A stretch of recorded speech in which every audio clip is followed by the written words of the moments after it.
Craig Smith is chairman of Swiss America and also author of the book, The Inflation Deception. He's here today to talk to us. Craig, it's a pleasure to speak with you. I think I want to start with the topic of the possibility that the government or President Obama specifically could confiscate gold that individuals have. Talk about how that could happen and what that risk is. Well, David, the risk is real. Of course, we have historical precedent for this. 1933, President Roosevelt at the time declared a banking holiday and recalled gold, which, of course, gold was money back then. And we're not only concerned about the recall of gold here as we are a recall of potentially all private retirement accounts. People forget May 15th, 2011, during the raising of the debt ceiling debate.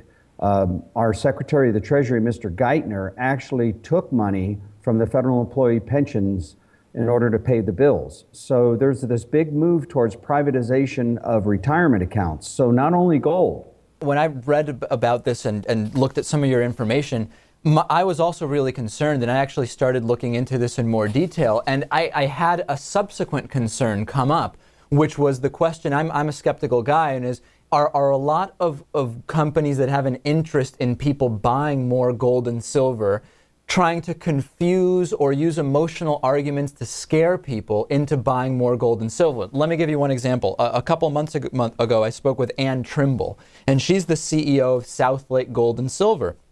And she says she's an expert in both prophecy and economics, and she says she's been getting messages from God that her clients should put more money into gold. I found that unusual. I thought it was a ruse. This is a different argument that you're making altogether, of course, and I don't mean to conflate the two. But I started doing some research into what exactly is the president's authority here. And it turns out that in 1977, Congress actually removed the president's authority to regulate gold transactions during national emergencies. And it's questionable whether the president would even really have the authority to confiscate gold anymore.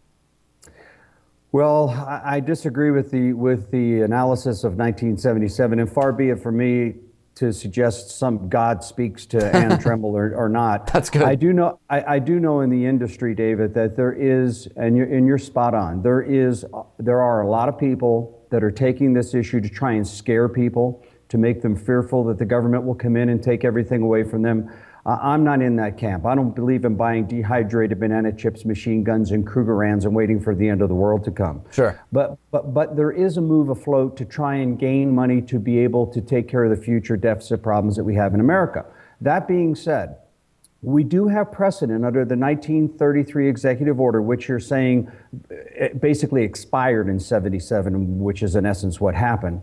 Under the 33 law, I think we have a pretty good precedent to be able to say it could happen again, because you have to remember, Nixon closed the gold window in 1971 without any congressional authority.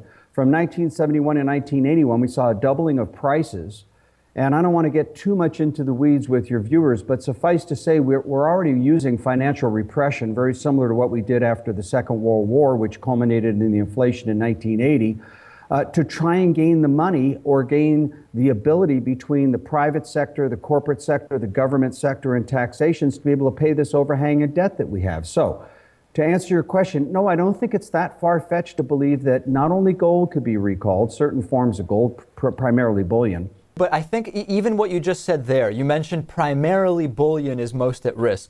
That also seems to be a common misnomer used to sell people these gold coins, which, by the way, if you actually look at research, the idea that the gold coins will be exempt from confiscation is not even true. In fact, those are the exact coins that the government did confiscate. If you are to believe we're at risk, those are the coins, the gold coins and the so-called more precious collectible items. Well, hang on a minute. We're going to have a very lively debate here because I've been in this business for 30 years. I've researched this in depth. I wrote a white paper entitled Your Right to Own Gold. Yeah.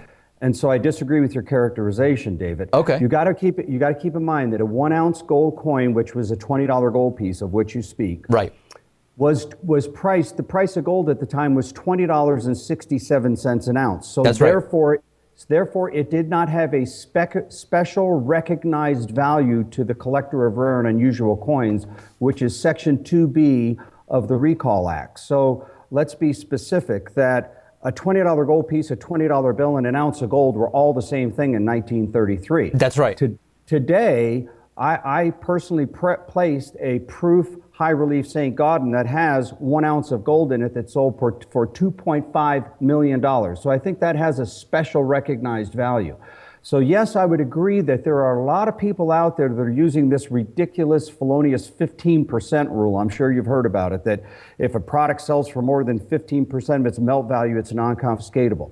That I agree with. That is felonious. It's inaccurate. No question. However, there are special recognized coins that do fit that criteria. And in fairness to your viewers, and you've done your homework, David, you're right. A lot of dealers are using this ridiculous 15, just as long as it has a little bit of premium above what, you're right. It has to be a truly rare coin. So I wrote a white paper for Congress called The Uses of Inflation back in February of 2011, where I showed all the way back to the time of the Romans, inflation or creation of money within a system or debasing of a currency has always been used to confiscate wealth, not from the rich, not from the poor, but from the middle class, which, as you know, is where all the money exists in this nation. It is where all the money exists, but the final, and you're right, on the $20 St. Gaudens, there's been over 69 million of those minted, so the argument that those are in any way rare is a hard argument to make. But I want to get to your last point there, Craig. Well, certain St. Gaudens are rare, but I get your Some argument. of them are. On the whole, to say any is rare would be a misnomer. In 1933, a much higher percentage of the population had gold. Now, I would ask you, what percentage of the population do you think owns any gold at all? And then the question is, are those people that are poor, are those people that are middle class, or are those people that are more well off? And it's a much different scenario than 1933. And I think the idea of being scared of which type of gold you buy is an issue that is really only there for a tiny fraction of the population of this country. You're right. Gold was money back in 1933, and gold is not money today. I see very few people standing at Walmart cashing in $20 gold pieces. I'll say. But there is a move to confiscate all and that's probably a bad word to use, to try and gather all forms of wealth, to make them under government control so that the government will protect you against yourself. And I think the argument can be made, and it concerns me for my industry, that there are a lot of fearmongers out there that are saying, you got to buy gold, the end of the world is here. I mean, you just cited some person saying that God spoke to them about it. I mean, I think that, and look, I happen to know Ann from a distance. I'm sure she's a fine person, but the point is, people have used fear and greed for years to sell all kinds of products. I mean, it started with snake oil years ago, for Pete's sakes. Sure. I think this is a time, that's why I appreciate your show. I think this is a time where people should be educated on the options that are out there. We should know what our government is doing and how that can ultimately affect our hard-earned money and the savings that we have put away for our future generations. That's my biggest concern, David. All right, we've been speaking with Craig Smith, chairman of Swiss America, author of the book, The Inflation Deception. A really great debate. Good to talk to you about this issue. I think it's an important one, and I really appreciate you coming on, Craig. Thanks, David. It's great being with you.